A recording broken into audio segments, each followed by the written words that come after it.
So hello everyone, welcome to my new blog. So आज है Christmas.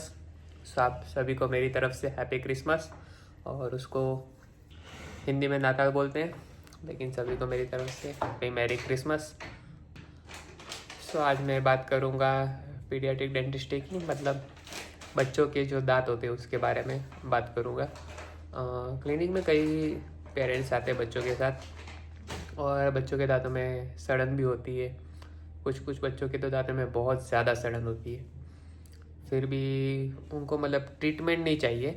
एक वो चाहिए कि क्या कहते हैं उसको, को चाहिए एक सांत्वना जो उनको बस शांत कर दे। वो झूठी सांत्वना भी चलेगी, या तो एक कोई भी टेम्पररी सॉल्यूशन।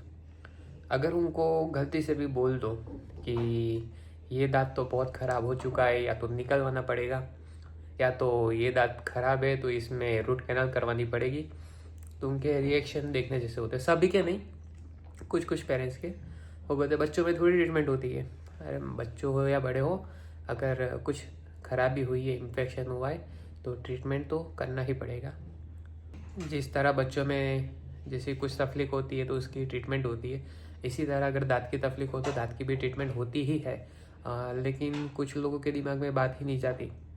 कुछ पेरेंट्स तो होते हैं जो बहुत ओवर केयर भी होते हैं। ओवर केयर तो नहीं बोल सकते, लेकिन उसको अच्छा बोल सकते कि थोड़ी सी भी सड़न दिखती है तुरंत वो दौड़ के आते और उसमें ट्रीट करवा के वो चले जाते।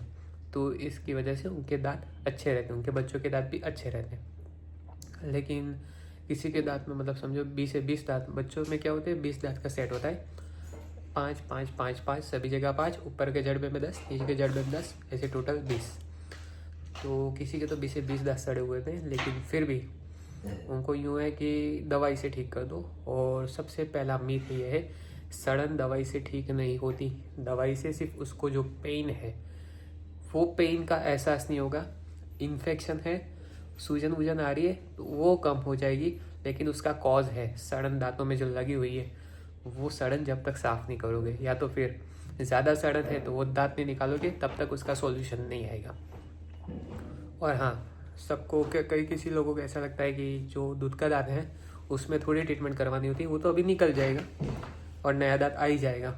लेकिन दूध का दांत है उसमें इन्फेक्शन ज़्यादा है, तो इन्फेक्शन फैल के जो नीचे दांत आ रहा है परमानेंट, उसको भी नुकसान पहुंचा सकता है। इसकी वजह से ही डेंटिस्ट सलाह देते हैं बच्चों में ट्रीटमेंट के लिए। लेकिन खुद अगर पेरेंट्स कभी कभी डरते हैं, तो वही पेरेंट्स डरते हैं जो खुद डरते हैं डेंटल ट्रीटमेंट से। हाँ, फियर होता है, नो डाउट। कोई भी ट्रीटमेंट हम करवाने जाते हैं, किसी को सीरीज का फियर होता है, तो वो खुद डरते हैं कि बच्चों को भी सीरीज लगेगी, तो उनका मन नहीं मानता कि कैसे ट्रीटमेंट के लिए बिठाए। लेकिन अभी क्या है, एनेस्थेशिया होता है, पहले सरफेस एनेस्थेशिया लगा देते बच्चों को, फिर इंजेक्शन देते, तो इतना पेन नहीं होता। हाँ, हल्का सा पता चलता है, इतना पेन नहीं होता। तो फिर और इंजेक्शन देने के बाद तो पता भी नहीं चलेगा कि ये ट्रीटमेंट क्या हो रही है। ठीक है, अगर बच्चा शांत बैठ जा रहा है तो फिर ऐसे ट्रीटमेंट हो जाती है। काफ़ी सारे बच्चों की ऐसे हो जाती है। सिर्फ एक बिहेवियर मैनेजमेंट करना रहता है, उनको समझाना होता है कि ये उनके अच्छे के लिए हो जाएगा। और कई पेरेंट्स उसमें साथ भी देते हैं और कोऑपरेटिव बनते, और बच्चों को पहले से समझा के भी लाते ये करना होगा। सही बोलना होता है बच्चों को भी। इंजेक्शन लगेगा, ये ड्रिल मशीन घूमेगी, उसमें सीमेंट लगेगा, फाइल होगी, उससे दांत साफ होंगे, ये सब सच बोलना होता है। और कुछ लोग झूठ भी बोलते हैं कि डॉक्टर के पास जाएंगे तो इंजेक्शन लगा देगा, और ऐसे डरा दे बच्चों को, तो बच्चा पहले से डर जाता है, तो फिर वो बैठता नहीं है।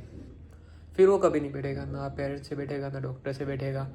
फिर क्या होता है कि फिर ऐसे बच्चों के में ट्रीटमेंट की नीड आ जाती है कि इन्फेक्शन बहुत फैल जाता है कभी कभी, कि सूजन जा ही नहीं, मतलब दवाई से भी नहीं जाती सूजन। तो फिर ऐसे केस में क्या है, या दांत निकालना हो, एक से ज़्यादा दांत निकालना हो जाए, तो बहुत सारे दांतों में ट्रीटमेंट करनी हो, लेकिन बच्चा बैठ ही नहीं रहा है, तो फिर वो नज़ल एनेस्थेशिया दिया जाता है। कौन से सेडेशन बोलते हैं उसको, वो फॉर्मूला आता है, उसको सूंघा के बच्चों को टेम्पररी इतना कॉन्शियस नहीं रहता, और अच्छे से उसकी ट्रीटमेंट हो जाती है। लेकिन उसका चार्ज बहुत होता है, क्योंकि वो एनेस्थेशिया के डॉक्टर आते हैं, और वो फिर इतनी महंगी ट्रीटमेंट हो जाती है। फिर आपको ऐसा लगता है कि काश पहले अगर करवा लिया होता तो अच्छा रहता, जो सस्ते में सिर्फ सीमेंट भरवाने से या तो फिर रूट कैनाल करवाने से चल जाता था। तो फिर ये है पीडियाट्रिक डेंटिस्ट्री, यही है। बच्चों का खास ध्यान रखना होता है, सड़न को नेगलेक्ट नहीं करना होता। हाँ, कुछ कुछ होता है कि सड़न हो जाती है, दांत एकदम ख़राब हो जाता है, लेकिन फिर भी बच्चों को कुछ नहीं होता है, वो उसकी इम्यूनिटी है। लेकिन सभी एक जैसे नहीं होते, ठीक है। इसलिए जो आपके बच्चों में ऐसी दांत में सड़न है या ज़्यादा हो रही है, तो फिर तुरंत नज़दीकी डेंटल क्लिनिक पे जाना चाहिए, ठीक है।